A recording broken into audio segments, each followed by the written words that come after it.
it was always very important to me, and it's always been something that I've had a real push-pull relationship all my life, is the idea of being trapped. David Bowie and Queen. It was a huge hit in 1981, but there was complete chaos behind the scenes, which Bowie questioned. Straight from Queen, "Don't play it that way."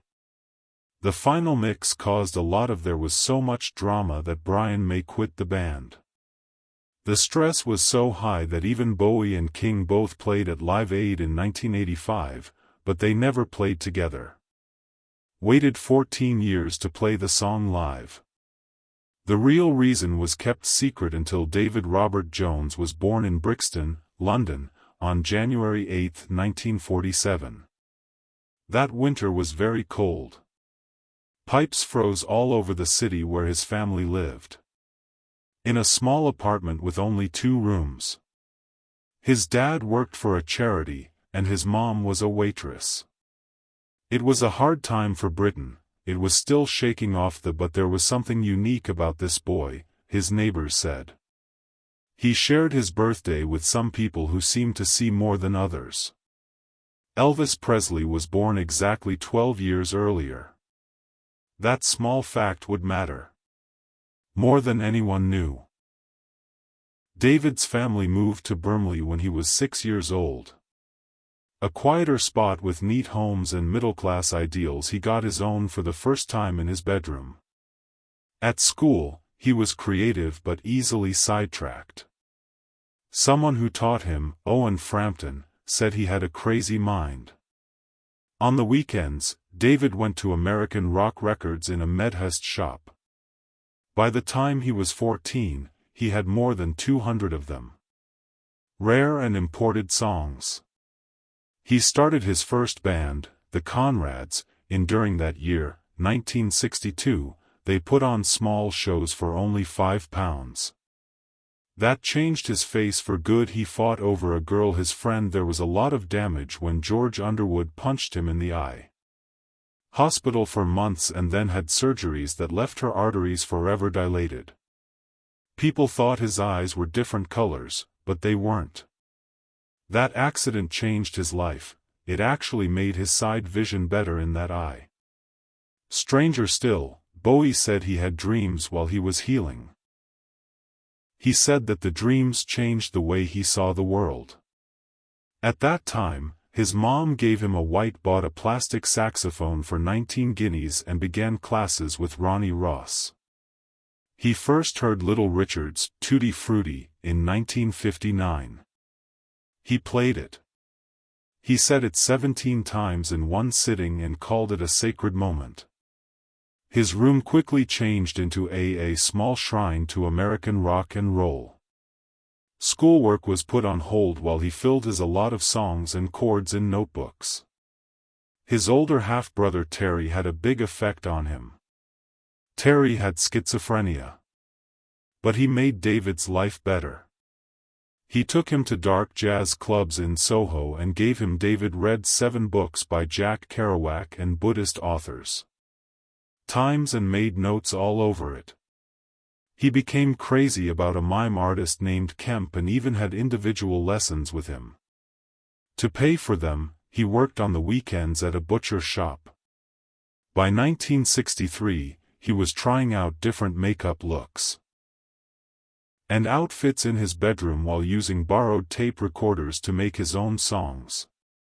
He became a full-time musician after high school. He played with bands like It was his first song, Liza Jane, that went to #1 on the charts. The next few went nowhere either. He even wrote to a businessman and begged him to try to make them the next Beatles but failed. He didn't give up, though. In 1965 he stopped going by the name Davy Jones, which changed everything. That name was already taken by another singer from the Monkees, so he chose Bowie. After The American Knife, it sounded very different and stood out. Told us something deeper. He was ready to change, even with the name. He kept writing, recording, and playing even though it wasn't easy to get hits. Now that he was David Bowie, though, everything fell into place. 1967, he was so unhappy and lost that he almost quit everything to become a Buddhist monk. He really meant it when he went to Scotland and lived at Sammy Ling Monastery. After studying hard and taking tests for a month longer, he might have shaved his head, but he didn't. Stepped back. Something inside him told him that music was still his way. Cohen was going to the same school that year. They ran into each other without knowing it. What was to come? That same year, Bowie got really into theater. He started a mime group called Feathers with his girlfriend Hermione. They played shows all over London, doing new things. He learned how to move with mime artist Lindsay Kemp. Had seen in Bromley he learned how to play an instrument with his body. These Bowie took it all in even when the group didn't take off. Then he used those skills to shape his stage roles. The song that changed everything came out on July 11, 1969, just 5 days before Apollo 11. Off Bowie put out Space Oddity. It was about a sailor named Major Tom who got lost. His usual producer didn't like the idea, so Gus, another producer, came on board. It cost less than £500 to make, and Dudgeon took it on. At first, the BBC didn't want to play it. It looked like it would be too dark for a trip to the moon, but the astronauts got back safely. A lot of people played it. By November, Space Oddity was at number 5 on the UK charts. Bowie was finally a star by the time he appeared on Top of the Pops. Mixed with NASA video shocked people, but his album came out later that same year. Even though it only sold 5,000 copies, Space Oddity was his first big hit. David Bowie finally got married after 6 years of trying Angela Barnett on March 20, 1970. The service was short, only 8 minutes. Later, Angela said that the marriage was mostly for work permits. Their relationship was anything but normal. They were both open about being gay and having affairs. A year later, in May they had a son named Duncan Zoe Haywood Jones on July 30, 1971. Bowie was making hunky-dory at the time. At the time, British media made fun of the name Zoe by calling it the 1970s version of giving a child the name Apple. Their marriage didn't last. They got a split in 1980, Duncan said. After that, he didn't talk to his mother much for almost 30 years. Angela got a $750,000 payment, but there was one strange thing about it. Condition that she could never play Bow's songs in public. During this time Bowie was using cocaine a lot. Some days he allegedly used 10g. He became suspicious, putting his own pee in the fridge because he thought witches could use it against him. Then Ziggy Stardust came along. 1972, Bowie debuted Ziggy, his alien rock star character.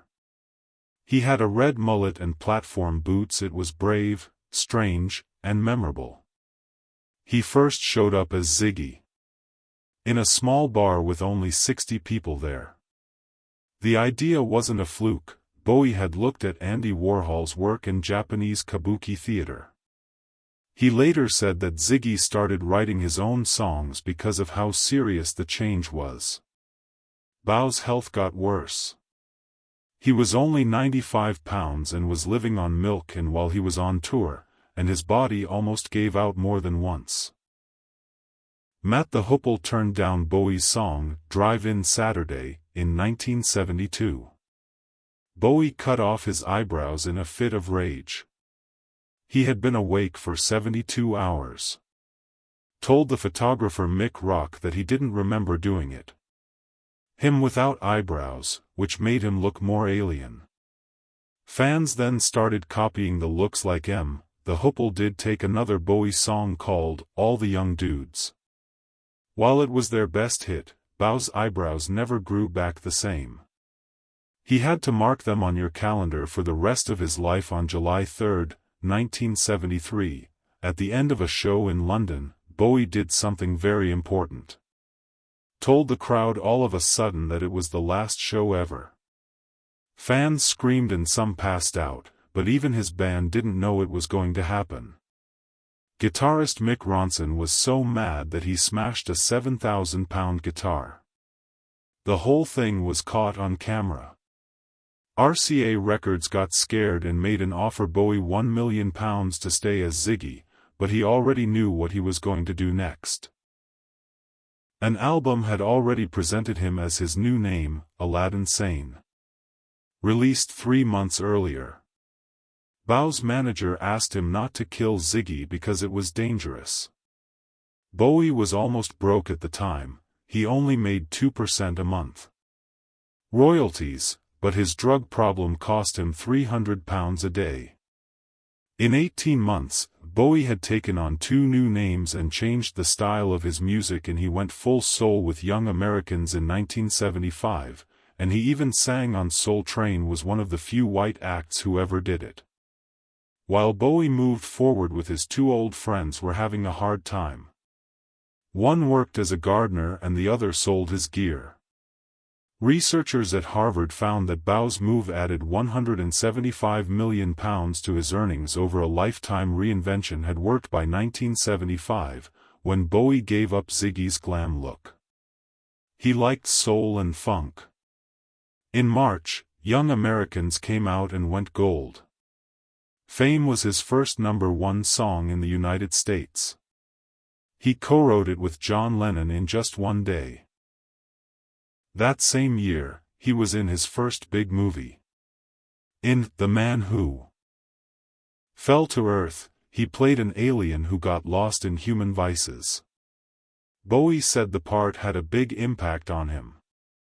After shooting, he stayed and he didn't sleep for days and lived on drugs, milk, and peppers.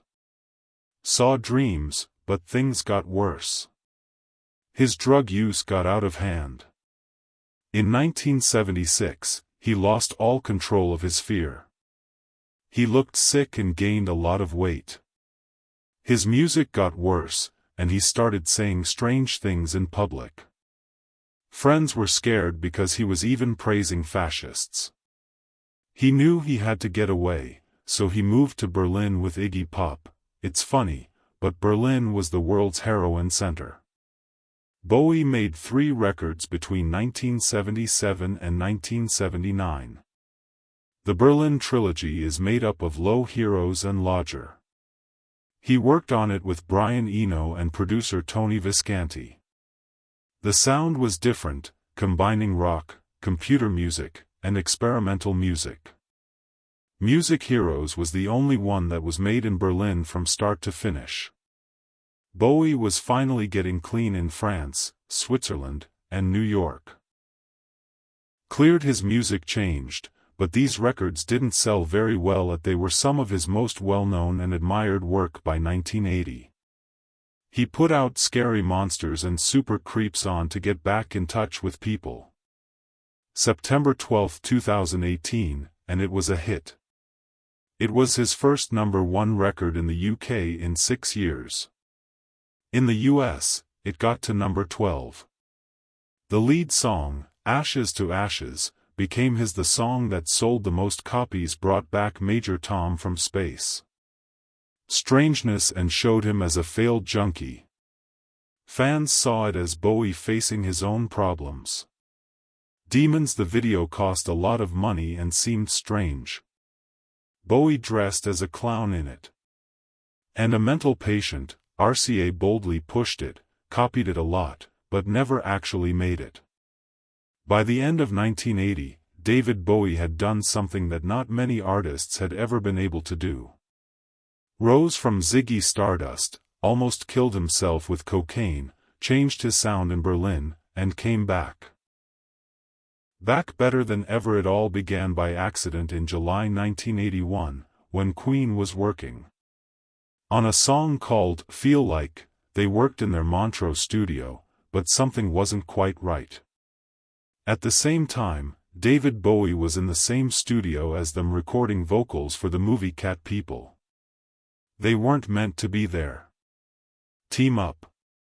In fact, Bowie first worked with Queen by singing backup vocals on He didn't like how their song Cool Cat turned out, so he told them to take it off. One night, things went in a strange direction. Everyone was drinking and joking around. Playing old songs together, Roger Taylor said they were just joking around when Bowie, "Why don't we write something of our own?" they asked all of a sudden. The fire with no plans or schedules, just music and raw energy. The real work started with a simple phone call between David Richards, the recording engineer, called Bowie and asked if he was in town. Wanted to stop by, Bowie said yes. No one thought it would turn out that way, Bowie later said. All of a sudden, you're writing something together. It was amazing. Spontaneous. That call changed the past of music, but things didn't go as planned. The time John Deacon played the now famous bass line for Queen, Bowie stopped them and told them, "Don't do that." Deacon didn't take it lying down. "Sorry, I'm the bass player. This is how I do it," even though it was tense. That riff stuck around. The voices were also a mess. Bowie made everyone go into the booth. Without any words or notes, they just sang whatever came to mind. Later, they sewed the parts that worked together. It was a mess, but magic was taking shape. The first version of the song was very different, according to Brian May. It was loud and heavy, with big chords. It sounded like The Who, he remembered. When May told Bowie it sounded like The Who, Bowie said, "Well, by the time I'm done with it, it won't sound like The Who," he said. And he meant it. That version was May played the bass part on an electric guitar at one point, but the version we all know today was based on a soft piano demo. A louder version is still in the studio and has never been released. As the song was almost finished, things got even more heated up. The last mix turned into a fight, and May didn't like how, in fact, he said in 2024, "I never liked it, to be honest," was mad that his guitar parts got lost. David Bowie and Freddie Mercury were arguing about the direction of the song, and May chose to quit. "This is likely the only time in my job that I gave up." That's how tough it was. The fight for power was still, despite the drama, the song worked. It came out on October 26, 1981, and 3 weeks later, on November 21, 1981, it became the #1 song in the UK. It was Queen's second #1 song after Bohemian Rhapsody. The song also set records. It was only the second time two artists who had already been to #1 worked together and did it again. Frank and Nancy Sinatra were the first to do this in 1967. Under Pressure was #1 for 2 weeks and stayed on the UK charts for 11 weeks. It had been in the top 10 for more than 10 weeks. Countries it did not do as well in the US, where it only reached number 29. But it became a rock song around the world. And yet, no matter how famous it became, Queen they never played the song together at Live Aid in 1985. The best set of the night was by Queen, and Bowie was there too. Then gave a great show of his own, but the duet never happened. Both of them knew they would be there, but Bowie and Queen hadn't practiced. It was said that he didn't like the song. He didn't even play it live until 1995, 14 years after it came out. Behind the scenes the feelings were still very strong. Later, Brian May said that recording was hard. David was an, he said, awesome creative force. But you can only have so many in a room at once, it gets too hot. Very tough, everyone had their own thoughts, even basic John Deacon had to defend the choices he made. When Bowie told him to play